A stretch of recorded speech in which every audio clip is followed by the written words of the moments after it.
Phone receive করবো না। যারা আমাকে নিয়ে গেছে তারা যেন সন্তুষ্ট হয়। উনি যতক্ষণ ছিলেন 100% মনে প্রাণে এই অনুষ্ঠানে ছিল। অন্য কোথাও আমার ডিউটি দরকার নাই। আমার অনেক ফোন আসতে 10-20টা, আমি কোনো ফোন ধরি না, কারণ এটা দেখতেও খারাপ লাগে। উনি এখানে আসতে উনি মানে বারবার ফোনে কথা বলছে, যেগুলো পারি না দু একটা ফোন ধরেছে।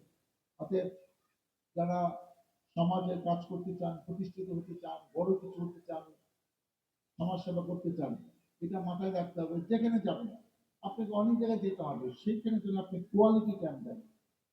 আর বাচ্চাদের উদ্দেশ্যে একটা কথা বলি, family is the last destination. যখন কেউ বিপদে পড়ে, যখন অ্যাক্সিডেন্ট করে কেউ হাসপাতালে যাবে, বন্ধু বান্ধবরা একদিন দুদিন খবর দেবে, কিন্তু আপনার 7 দিন 10 দিন 15 দিন যদি হাসপাতালে থাকতে হয়, এই পরিবার নিয়ে কিন্তু আপনার পাশে থাকবে। পরিবার তো আপনাদের বাদ দিয়ে কোথায় যাওয়ার সুযোগ না।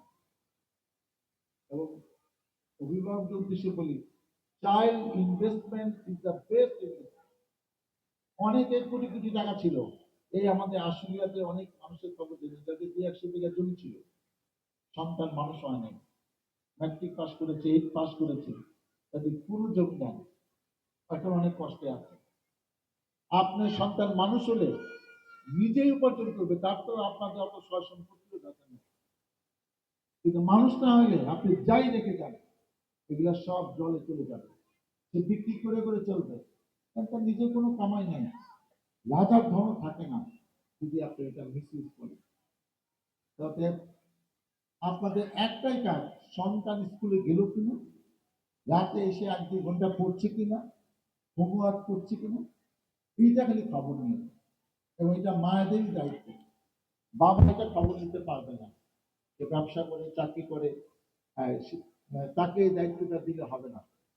আপনি বাসায় থাকেন, আপনি এই দায়িত্বটা নেন, সেটা কাজে দিবে। আগে আমরা জানতাম ছোটবেলায় কিংবা বড়বেলায় শিক্ষিত মানুষ মানে ভালো মানুষ। এখন আমি এটা বিশ্বাস করি না। শিক্ষিত মানুষ এক জিনিস, ভালো মানুষ আরেক জিনিস, এটা আমি নিশ্চিত। আমি বহু অমানুষ দেখেছি। ভূপেন হাজারিকার একটা গান আছে, মানুষ মানুষের জন্য, জীবন জীবনের জন্য। এই গানটা কিন্তু মানে অমানুষদের জন্য লেখা হয়েছে। গানের শেষের দিকে এই গান নিজে সে রচনা করেছে, নিজে সুর দিয়েছে, নিজে গেয়েছে।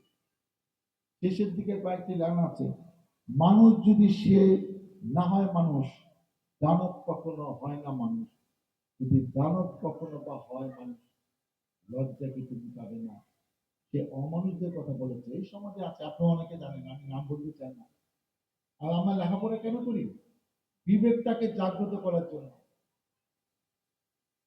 সেই জায়গাটাও কিন্তু আমাদের নষ্ট হয়ে গেছে। লেখাপড়া শিখে অনেকে অমানুষ যখন হয়, তখন মনে হয় যে এই লেখাপড়া কেন শিখবে এই মানুষটা। আর একটা মজার গান আছে, আমরা শুনেছি, এটা পুরস্কার সিনেমায় আবিদা সুলতানের গলায়, খুব মিনিংফুল গান। হার চিন চিরদিন থাকবে, তবুও তো এগিয়ে যেতে হবে, বাধা বিঘ্ন না পেরিয়ে বড় হয়েছে কে পাবে। এবং লাস্টের দিকে কয়েকটি লাইন, জীবনটা তো অনেক বড়,